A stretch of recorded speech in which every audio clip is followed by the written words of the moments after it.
What's up, everyone? Welcome to day 18, vlogging about film until I can quit my job. Today, I was going to do another color grading video. Yesterday, before I started sleeping at the gas station, I brought out my camera, and instead of getting some sleep, I figured let me just play around with the film mode on the camera, and do some color correcting. Well, I ended up getting about 40 minutes of content, and as I was sitting here to try and edit it so that I could upload it to YouTube and you guys can check it out, I realized I just don't have the time to edit that 40-minute video. So, unfortunately, I'm not going to show you guys the color grading today. It's probably more fortunate for you guys that I don't upload that 40-minute video today. What I'm going to do instead is take you guys through some of the feedback that my instructor, Angelica Figueroa at LA Film School, has given me about the rough draft of my screenplay. Now, up to this point, I've only mentioned a few very basic things of the screenplay that I'm working on, but now I'll just give you guys the whole quick synopsis of it. Well, actually, as according to my film homework, I'll give you guys the premise of it. Let me see. The premise, here we are. So, the premise of my capstone project at LA Film is ambition poisons relationships until it threatens a parent's love for their children. That's the premise. My original one was ambition will poison love if it goes unchecked. But my instructor pointed out that if your story has a happy ending, then your premise should reflect that hint of optimism. That's why I reworded my premise to ambition poisons relationships until it threatens a parent's love for their children. I feel like that last part tweaks it and does make it more optimistic. I'm not going to read you guys the synopsis. Oh, I'll read you the log line. An ambitious father gets his conscious mind transferred into an action figure where he'll need to learn the rules of playtime and connection in order to make it back to his family. So, now, in layman's terms, the story is about, well, I guess exactly that. The father is just too busy for his family, trying to pay the bills, trying to work overtime. And he sees that he's losing his family because of all the work that he has to do. And in a desperate plea to get back to his family and to get back to living his best life, he drops to his knees in a desperate prayer, praying to God, help me, bring me back to my family. Something needs to change. So what happens is he drops to his knees and starts crying outside. And I also reworked this script so that I can shoot it. The original idea, the father was going to be some neurologist, and he was working to solve a cure for epilepsy. So he was doing experiments, transferring the conscious mind into different things. But I realized that was just too much for me to shoot. It's just, again, another really ambitious project. So I decided against it.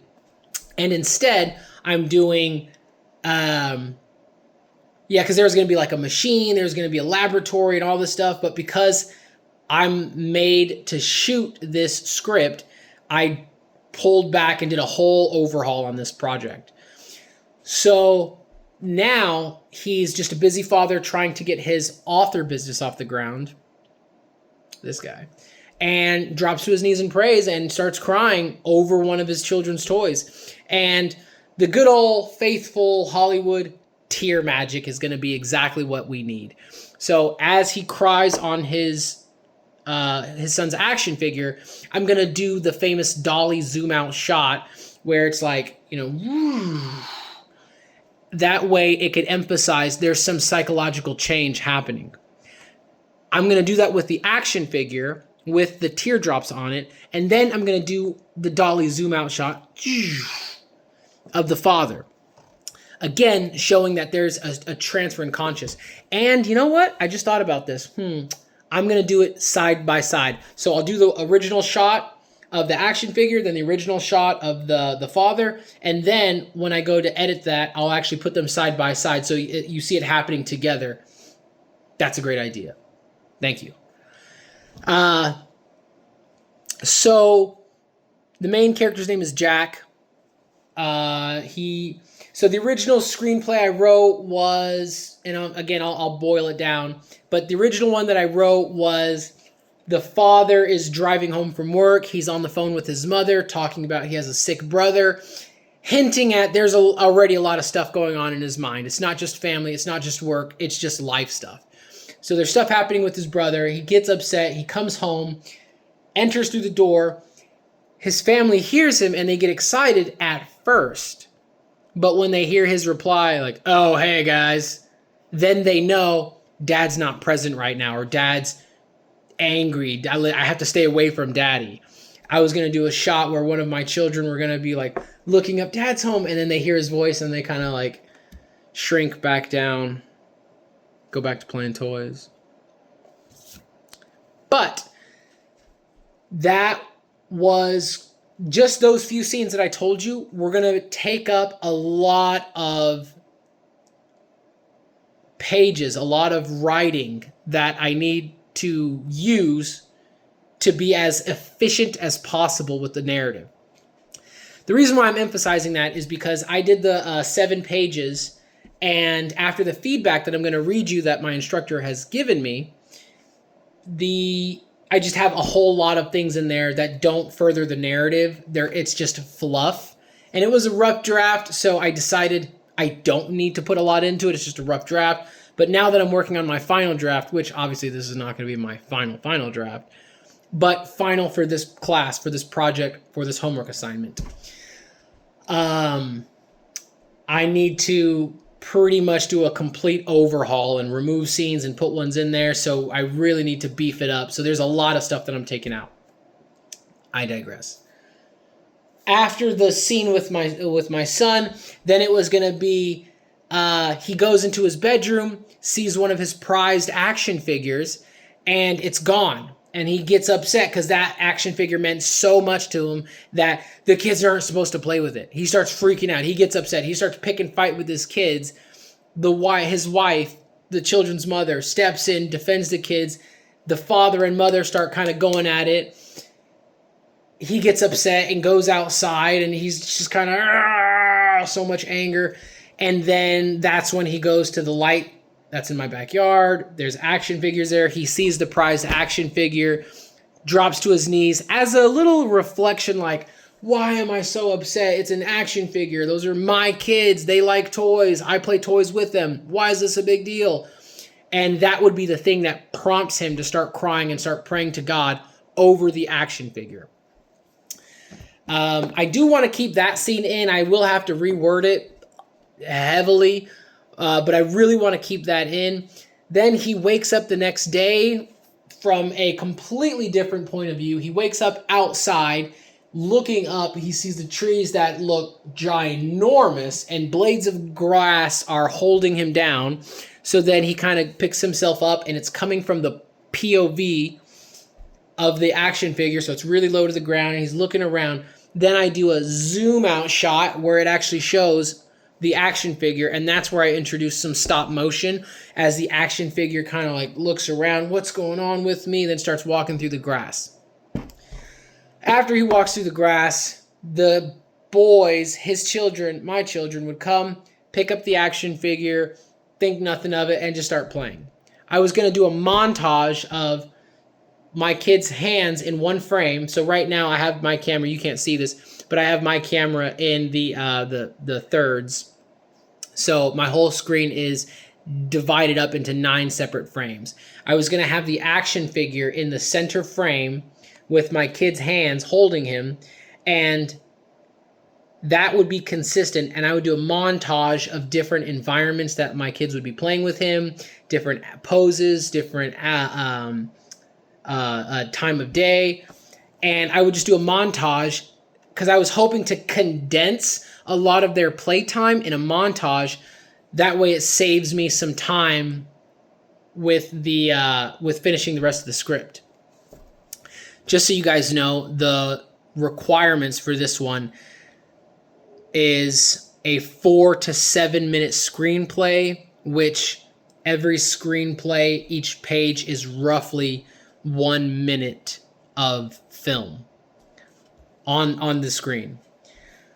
So I realized with the dialogue and the fighting between him and his wife, and him walking into the bedroom to see the action figure, and then coming back out and fighting with the kids, that's just eating up so much time.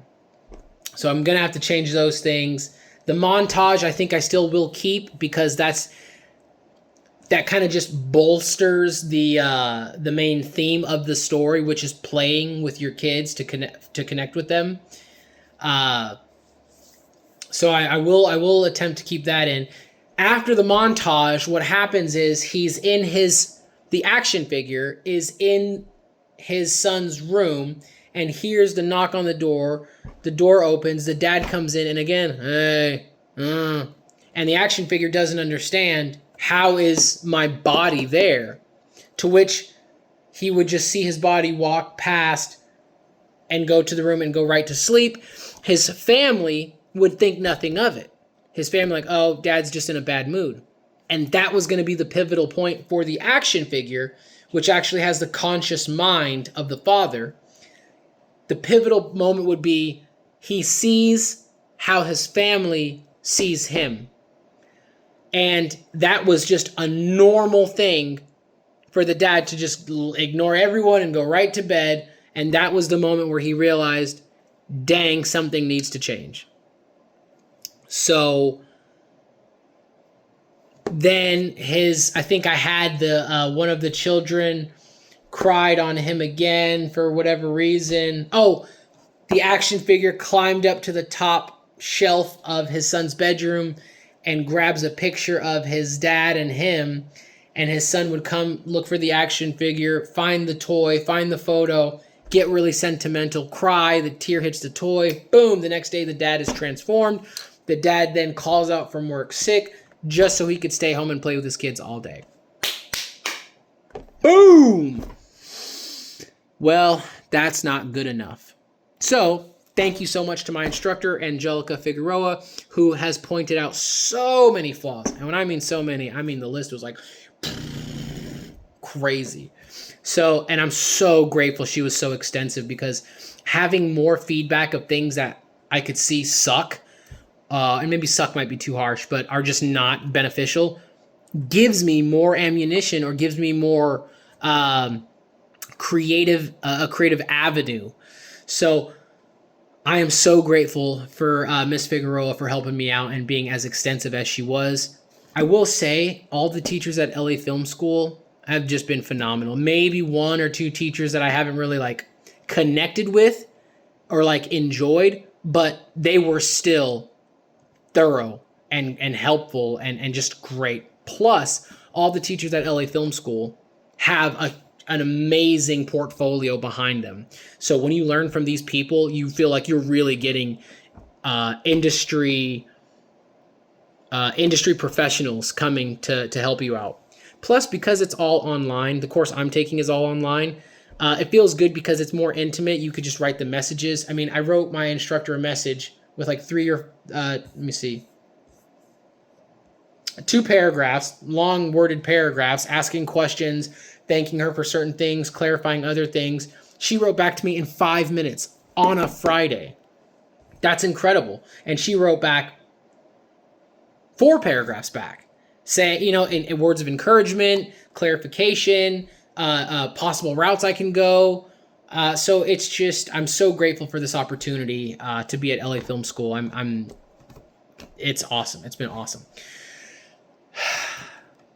So, without further ado, I will read you the feedback that my instructor has given me to finish my final draft.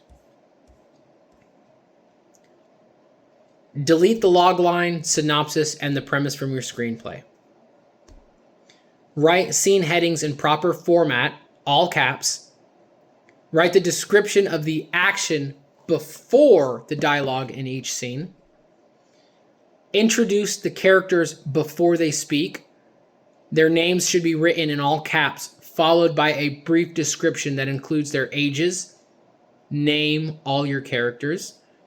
Write the name of the character who is speaking next to OS, which is off screen. Visibly irritated. Parentheticals should be written above the dialogue and below the character's name. Write only what the audience can see or hear. Make sure you proofread when you're gone. I suck at grammar. This scene showcases Jack's main issue, which is sacrificing the present for a better future. Do not include explanatory notes such as this one. Allow the actions, behavior, and dialogue to communicate the story. Remove all explanatory paragraphs directed at the reader. Delete camera directions, dolly zoom out shot. You'll get to write a shooting script in your directing class. That's going to be so fun. The transformation logic is confusing.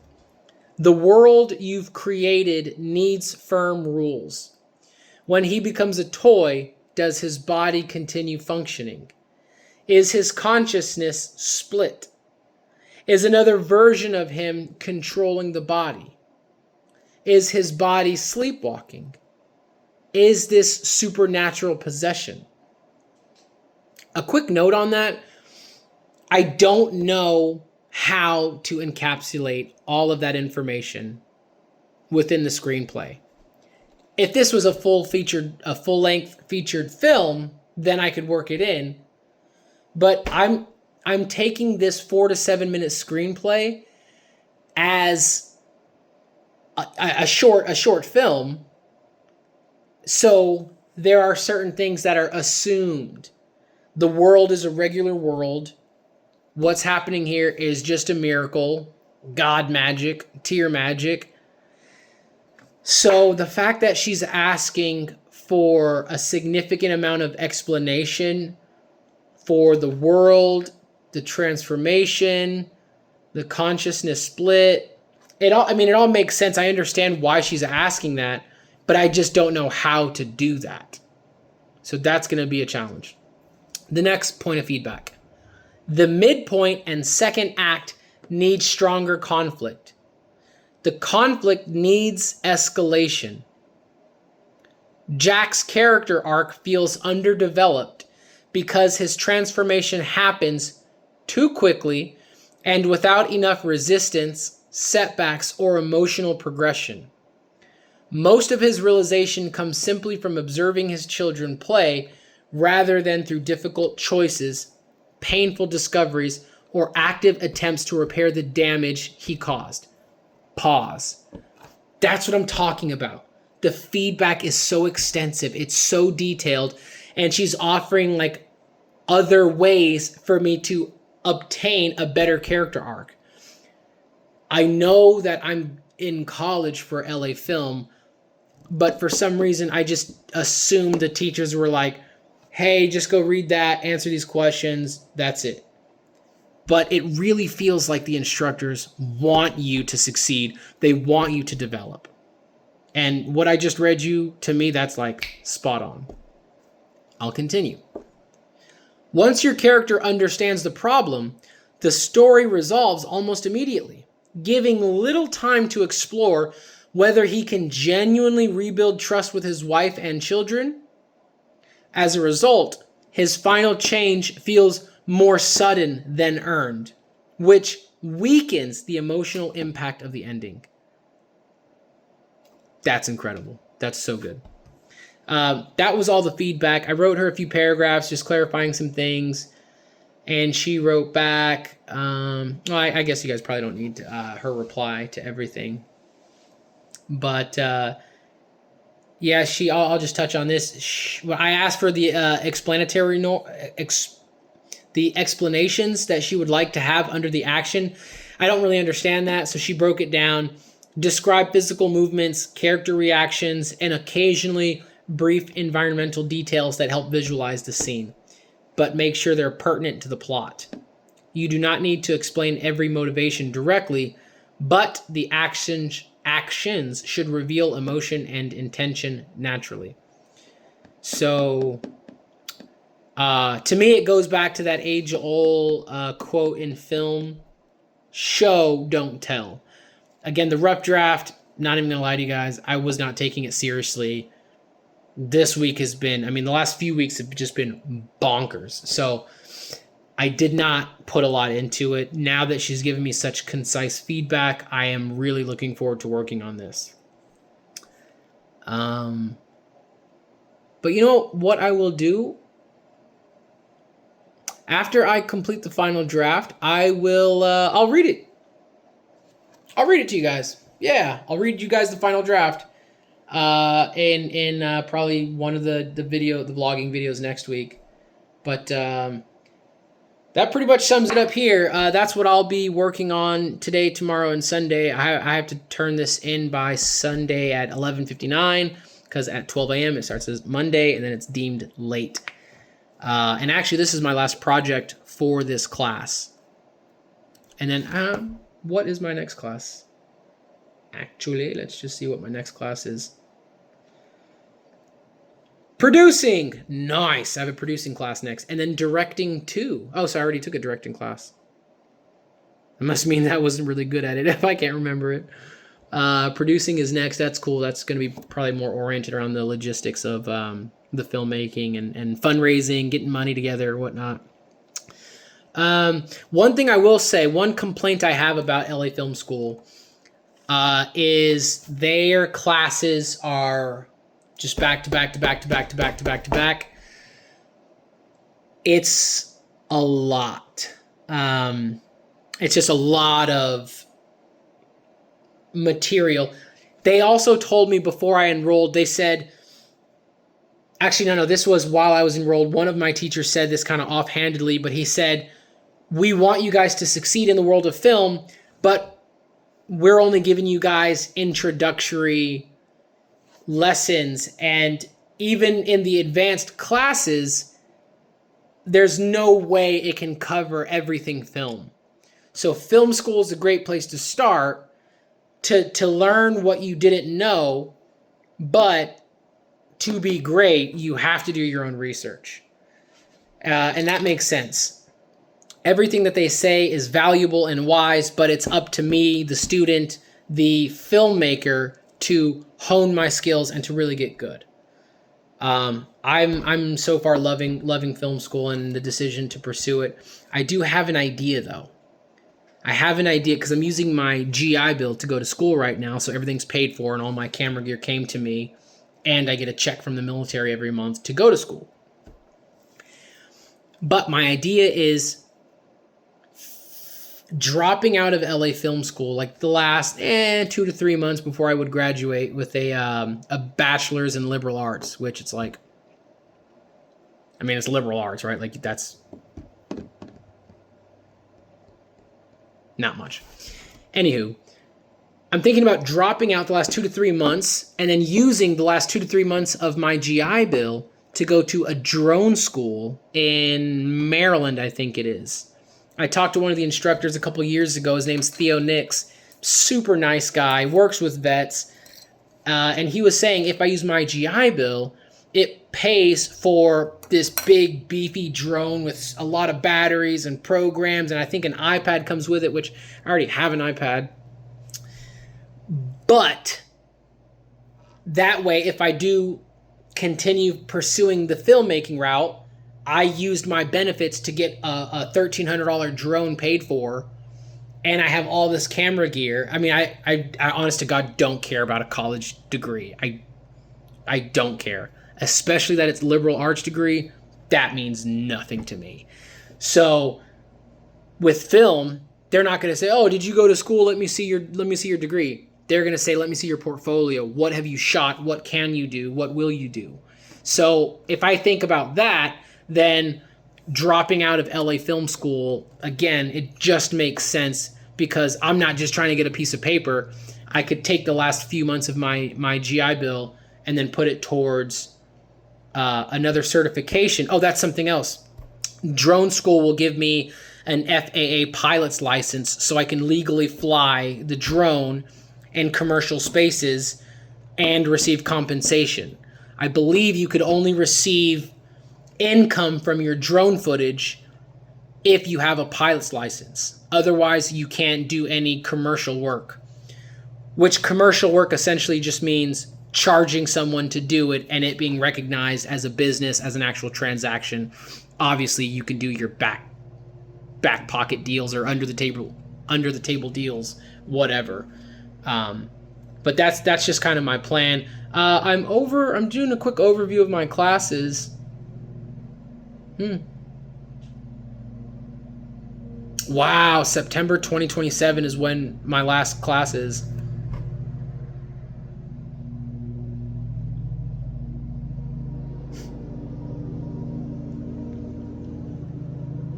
Ooh, a visual effects class. This year, I get to take a visual effects class this year in December. That's awesome. Yeah, that's awesome. So, oh, look at that. My neighbor's mowing my lawn. God, I'm so blessed to be where I'm at right now. I'm so blessed. Our neighbor's super nice guy. He cut the lawn once. Hey, Jose, I just figured I'd keep cutting it. He said, if you don't want me to, I don't. He said, I know how some people, feel about their yard. He said, but I got nothing to do. And, I cut my grass. I figured I could just cut yours. That's okay. I said, yes, please. Again, I'm just so blessed. And I want to extend that blessing to you guys too. Have an amazing day. Thank you for tuning in. And I will see you tomorrow at day 19. Peace.